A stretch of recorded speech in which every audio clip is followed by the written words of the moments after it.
নমস্কার, ইউহেল dental clinic ব্লগে আপনাদের সবাইকে স্বাগত। অনেকটা লেট হয়ে গেল, অনেকদিন ভিডিও করতে পারিনি। আজকে একটা ছোট্ট টপিক নিয়ে এসেছি, সেটা হচ্ছে আমাদের কনসাস থাকার ব্যাপারে। কি ব্যাপারে? যদি কোনো কারণে কেউ হার্টের পেশেন্ট হন, তাহলে ডেন্টাল ট্রিটমেন্টের আগে কী কী প্রিকশন নিতে হবে। আপনারা যারা হার্টের পেশেন্ট, অনেকেই দেখেন যে ডেন্টিস্টরা বলে থাকে দাঁত তোলার আগে কিন্তু কার্ডিওলজিস্টের পারমিশন লাগবে বা তার ওপিনিয়ন লাগবে। এটার কারণ কি?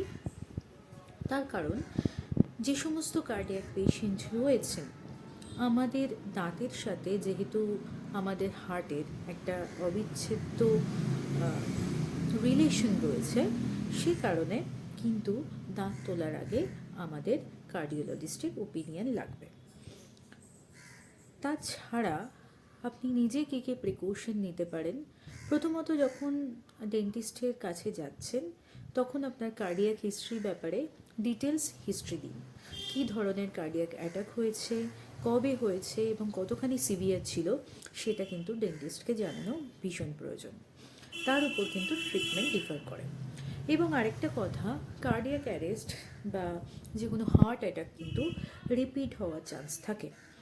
সেই জন্য 4 থেকে 6 মান্থস কিন্তু আমাদের খুব কশাস থাকতে হবে। তাই কার্ডিয়াক পেশেন্ট যারা আছেন, তারা যখন ডেন্টিস্টের কাছে যাবেন, 1 নম্বর তাদের ডিটেলস হিস্ট্রি দিতে হবে। সেকেন্ড, আপনারা কী কী মেডিসিন খাচ্ছেন সেই ডিটেলস কিন্তু ডেন্টিস্টের কাছে থাকতে হবে। তার কারণ কার্ডিয়াক পেশেন্ট যারা রয়েছেন ম্যাক্সিমামই কিন্তু ব্লাড থিনার খান। সেই ব্লাড থিনার কিন্তু বন্ধ করার দরকার আছে যদি মেজর ডেন্টাল প্রসিজার হয়ে থাকে, যেমন এক্সট্রাকশন বা ফ্ল্যাপ সার্জারি জাতীয় প্রসিজারে। আপনার ডেন্টাল সার্জারি 3 দিন আগে এবং সার্জারি 3 দিন পর কিন্তু ব্লাড থিনার বন্ধ রাখতে হবে। দ্বিতীয়, কিছু কিছু অ্যানাস্থেশিয়া, লোকাল অ্যানাস্থেশিয়া যেগুলো আমরা প্রোভাইড করে থাকি বা ডেন্টাল এক্সট্রাকশনের সময় করা হয়, সেই অ্যানাস্থেশিয়ায় কিন্তু কিছু কম্বিনেশন থাকে যেটা আমাদের কার্ডিয়াক যে আর্টারি রয়েছে সেই জায়গাটা ব্লকেজ করে দেয় বা কনস্ট্রিক্টেড করে দেয়। তো সেই জায়গাটার জন্য কিন্তু সেই ধরনের মেডিসিন কার্ডিয়াক পেশেন্টের দেওয়া যাবে না, বা সেই ধরনের অ্যানাস্থেশিয়ায় সেই কম্পোজিশনটা বাদ রাখতে হবে। ডেন্টিস্টকে অবশ্যই ইনফর্ম করুন এবং আপনার মর্নিং শিফটের অ্যাপয়েন্টমেন্ট নেওয়ার চেষ্টা করুন, তাতে আপনার অ্যাংজাইটি কম থাকে, এবং শর্ট ডিউরেশন রাখার জন্য অনুরোধ করুন। এছাড়া যদি অ্যাংজাইটি খুব বেশি থাকে রাতের দিকে, মর্নিং শিফটের থাকলে রাতের দিকে কিন্তু anti anxiety drug with proper prescription নিতে পারেন। তাছাড়া কিছু কিছু যেমন ইনফেক্টিভ কার্ডিয়াক অ্যারেস্টের ক্ষেত্রে বা ইনফেক্টিভ কার্ডিয়াক ফেলিয়ার, এইরকম কিছু কিছু কন্ডিশনে কিন্তু একটা প্রোফাইল্যাক্সিসের দরকার পড়ে, অ্যান্টিবায়োটিক প্রোফাইল্যাক্সিস যে কোনো ডেন্টাল ট্রিটমেন্টের আগে।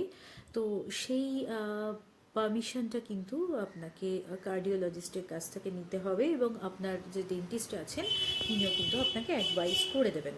যদি এই ধরনের কোনো কার্ডিয়াক প্রবলেম থাকে, তাহলে মেজর ডেন্টাল ট্রিটমেন্টের আগে কিন্তু একটা অ্যান্টিবায়োটিক প্রোফাইল্যাক্সিস আপনাকে করতে হবে। এছাড়া আপনার ব্লাড রিপোর্টে অবশ্যই যেন আইএনআর থাকে। আইএনআর যদি লেস দ্যান 1.5 হয়, তবেই কিন্তু আমরা মেজর সার্জারির ক্ষেত্রে যেতে পারবো। আর আইএনআর যদি 2.5-এর নিচে থাকে, তবে কিন্তু মাইনর সার্জারির ক্ষেত্রে যেতে পারবো। এর থেকে বেশি হলে কিন্তু কোনো রকম ডেন্টাল ট্রিটমেন্ট করা পসিবল হবে না। তো এই ছোট্ট ছোট্ট জিনিসগুলো যদি আমরা মাথায় রাখি, হ্যাঁ অবশ্যই আপনার যে এমার্জেন্সি মেডিসিন যেমন নাইট্রোগ্লিসারিন বা এই ধরনের মেজর যে মেডিসিনগুলো আপনার থাকে এমার্জেন্সি, সেগুলো কিন্তু অবশ্যই ক্যারি করুন।